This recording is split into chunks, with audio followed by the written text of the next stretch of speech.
Diga a honra. Diga, está diretamente ligado à gratidão. Irmão, gratidão fundamentalmente é uma expressão de honra. Assim como ingratidão é uma expressão de desonra. Não tem nada pior para um pai do que o filho ingrato. Não tem nada pior para um pai que trabalhou demais para comprar alguma coisa, entregar um presente para o seu filho e ser rejeitado. Alguém já viveu isso? Ou já viu alguém viver isso? Ninguém? Uau. Obrigado. Você trabalha, se esforça, compra algo que talvez nem poderia comprar, no momento que talvez nem poderia fazer, e aí você entrega para o teu filho e seu filho... A gente se sente péssimo, porque ingratidão é uma expressão de desonra. Eu preguei sobre isso na quinta-feira, irmão. Um coração grato é um dispositivo de segurança que Deus colocou em nós para que possamos viver novos milagres.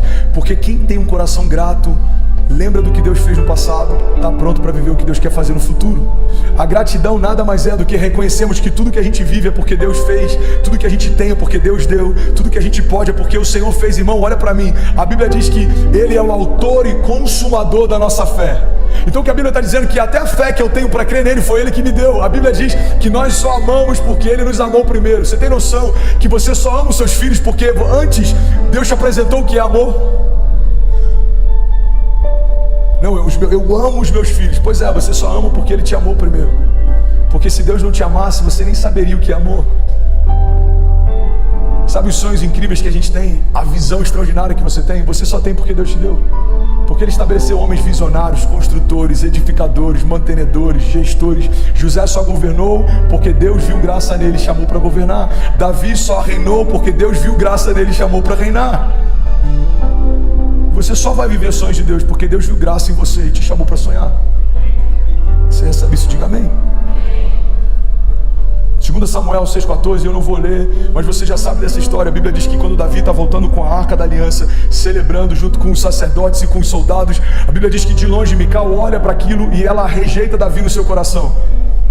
E se você está aqui com a gente há alguns meses, você já me ouviu pregando sobre esse princípio. O problema de todo mundo que observa o mover de longe é que todo mundo que observa o mover de longe tem uma opinião. Por quê? Porque não está se movendo.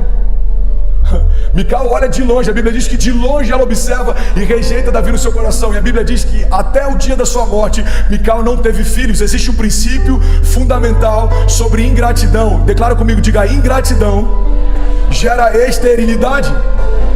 Todo ingrato é estéril. Todas as áreas da sua vida, irmão, guarda isso. Eu sei que é dura essa palavra para alguém, mas ela vai gerar vida e conserto para a gente. Você está comigo? Diga amém. Todas as áreas da nossa vida que a gente não gera gratidão, a gente é estéril. Tem gente que frutifica, talvez, sei lá, vou dar um exemplo aqui. Você frutifica no seu ministério, mas na área financeira você não é grato. Você acha que tudo que você tem é pelo fruto do teu trabalho. Você é estéril.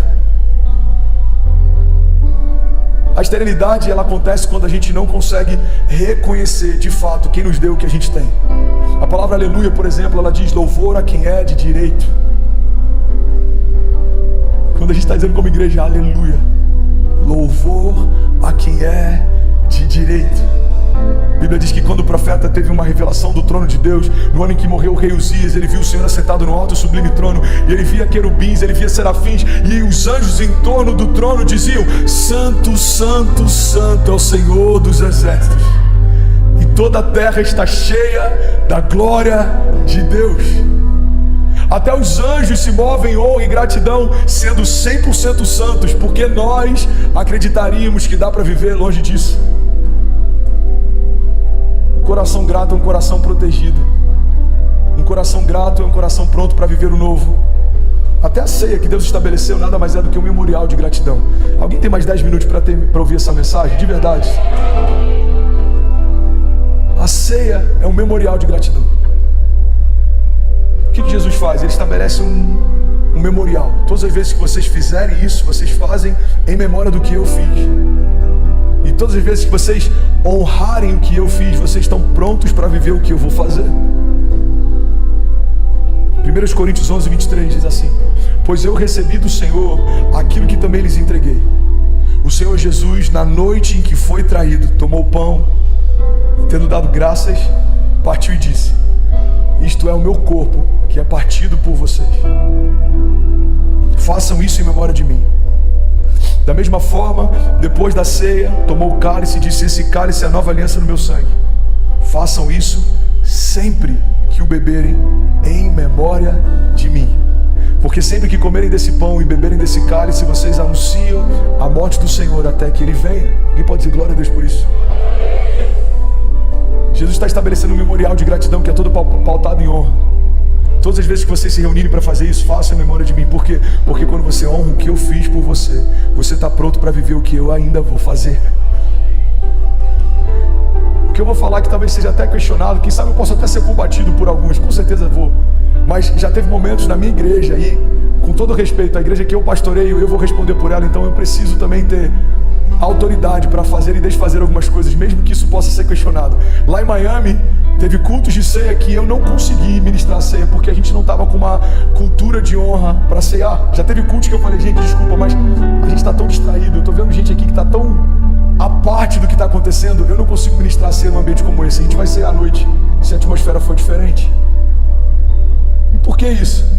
Porque não é sobre comer um pouco de pão e tomar um pouco de suco, é sobre trazer à memória aquilo que nos dá a esperança, é sobre lembrar do dia em que a vida experimentou a morte para que eu pudesse viver.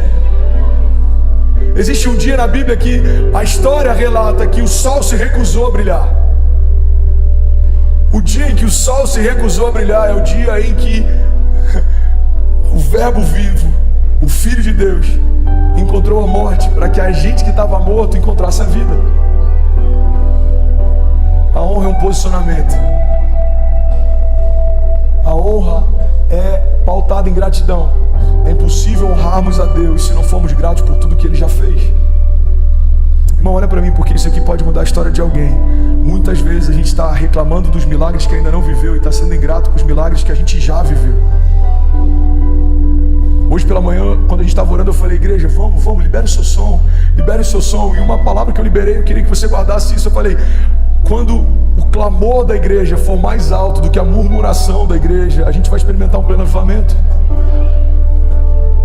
Quantas vezes a nossa murmuração é ouvida por todo mundo, mas o nosso clamor não é ouvido pelos céus?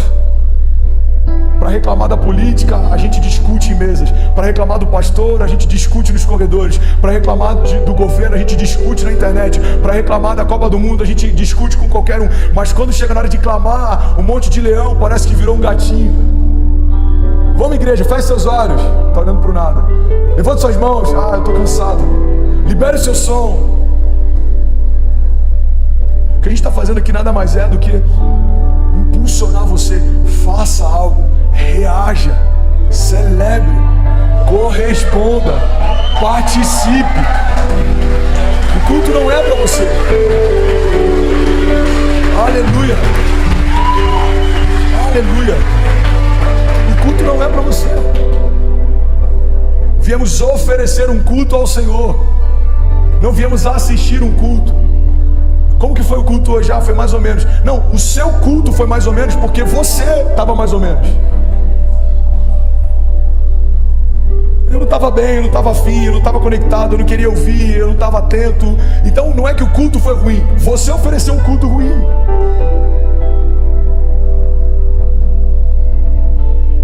O culto não é algo que a gente recebe, o culto é algo que a gente derrama. Senhor, eu vim derramar o meu coração. Senhor, eu vim derramar o meu coração. Fala comigo, recebe a minha oferta, recebe o meu clamor, recebe a minha adoração. Você é o centro desse lugar. Você é o centro da minha história. Você é o centro do nosso culto. Você é o centro de todo louvor. É sobre você que a gente canta. É sobre você que a gente prega. É sobre você, o autor e consumador da nossa fé. Aleluia.